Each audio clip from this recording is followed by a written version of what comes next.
Assalamualaikum warahmatullahi wabarakatuh. Halo semuanya, perkenalkan nama saya Seren Rosawi Simbolon, saya dari kelas 11B2. Hari ini saya akan menjelaskan 3 soal TK Bahasa Indonesia SMA.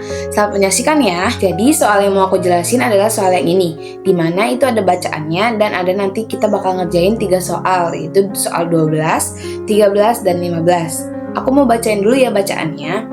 Jadi bacaannya itu adalah Jambi, provinsi yang terletak di bagian tengah Pulau Sumatera, merupakan tempat tinggal bagi hutan dan lahan gambut.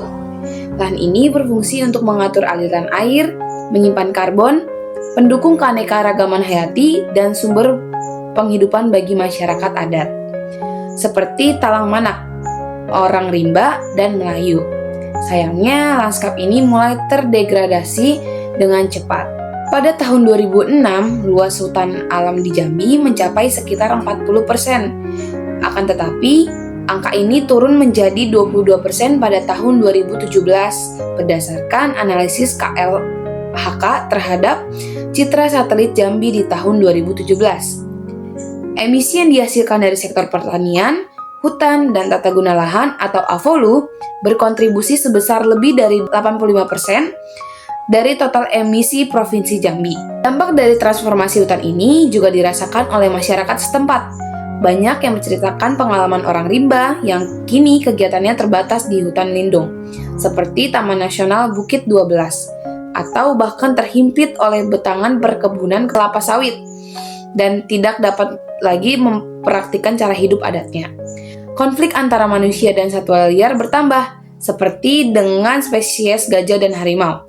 Hal ini mengakibatkan penurunan populasi spesies, hingga bahkan terancam punah.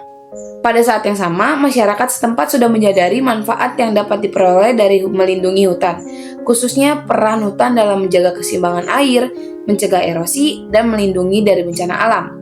Nah, jadi soal yang pertama yang bakal aku jelasin itu adalah soal nomor 12, di mana soalnya adalah ide pokok yang relevan sebagai lanjutan dari bacaan di atas adalah, nah setelah kita baca tadi, kita udah tahu kan paragraf 1 tuh membahas tentang kerusakan hutan. Dan paragraf 2 itu membahas tentang data penurunan luas hutan dan emisi.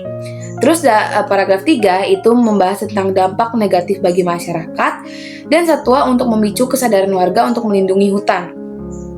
Nah, setelah kita tahu tuh isi setiap paragraf, kita bisa nentuin ide pokok setelah paragraf 3, di mana yang paling logis itu adalah langkah konkret atau kayak berupa kebijakan atau komitmen, karena kan udah ada tentang pembahasannya, terus udah ada tentang dampaknya, udah ada di paragraf sebelumnya juga udah ngebahas tentang dari dampak itu tuh bisa menimbulkan apa gitu. Makanya langkah selanjutnya tuh kita butuh tuh langkah untuk mencegahnya itu dengan cara kita butuh komitmen.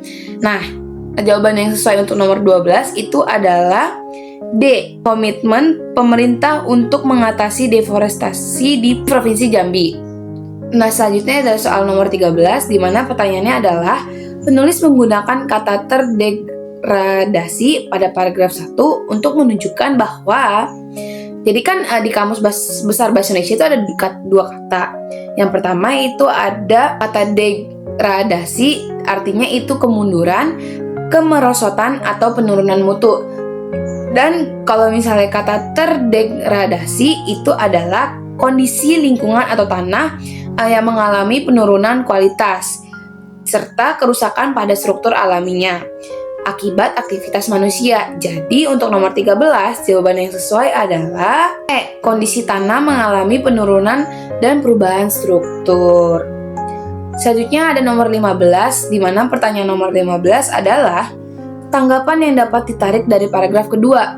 Tadi kan paragraf kedua tuh menyajikan data bahwa luas hutan alam di Jambi itu menyusut hampir setengah, di mana 40% tuh tahun 2006, sedangkan di tahun 2017 itu hanya 22%. Jadi penurunan yang besar dalam kurun waktu 11 tahun aja itu secara objektif menggambarkan terjadinya penurunan sangat signifikan. Jadi, untuk nomor 15, jawaban yang sesuai adalah D, di mana terjadi penurunan luas hutan alam di Jambi yang sangat signifikan. dilakukan.